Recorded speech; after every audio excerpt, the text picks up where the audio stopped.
ராஜாலாம் ஒரு ஆள், அவருக்கு மரியாதை கொடுக்கவும் தெரியாது, வாங்கவும் தெரியாது.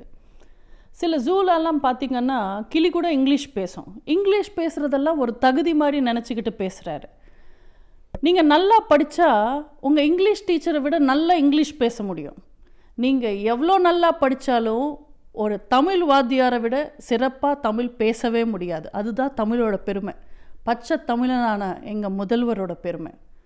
ஒரு தலைவருக்கு எப்போவுமே மொழி முக்கியம் இல்லை, அவர் நடக்கிற வழி தான் முக்கியம். எங்கள் முதல்வர் எங்கள் அம்மா வழியில் நடக்கிறவர், மக்களுக்கு எந்த குறையும் இல்லாமல் நல்லாட்சி கொடுக்குறவர். சரி, இப்போ ராஜா மேட்ருக்கு வருவோம். அவர் என்ன சொல்ல வர்றாரு? அவர் என்ன இங்கிலீஷில் பெரிய புலியா? ஜிஓபி ஜாப்னு பார்லமெண்ட்டில் வளர்னவர் ராஜா.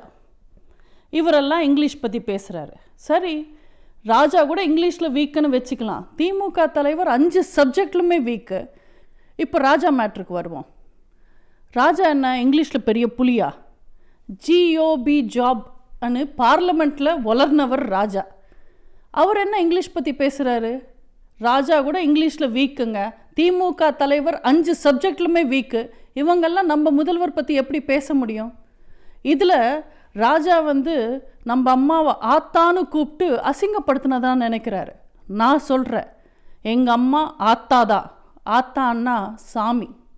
எங்கள் அம்மா எங்களுக்கு வழிகாட்டின சாமி, வாழ்க்கை தந்த சாமி. நாங்கள் எங்கள் அம்மாவோட ஃபோட்டோ வச்சுப்போம், ஃபோட்டோவை தூக்கி வச்சு கொண்டாடுவோம், எங்கள் அம்மாவை கும்பிடுவோம். திமுக என்னங்க செஞ்சது? திமுக கதையை யார் மறந்தாங்க? திமுக சரித்திரத்தை யார் மறந்தாங்க?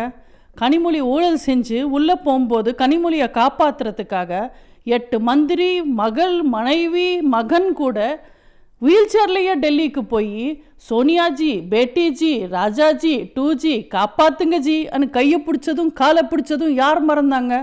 இவங்கெல்லாம் பேசுகிறதுக்கு வந்துட்டாங்க தேர்தல் நேரம்ன்றதுனால. பெண்கள் விஷயத்தில் எவ்வளோ மோசமான கட்சி திமுகன்றது நான் சொல்லி மக்களுக்கு தெரிய வேண்டிய அவசியம் இல்லை.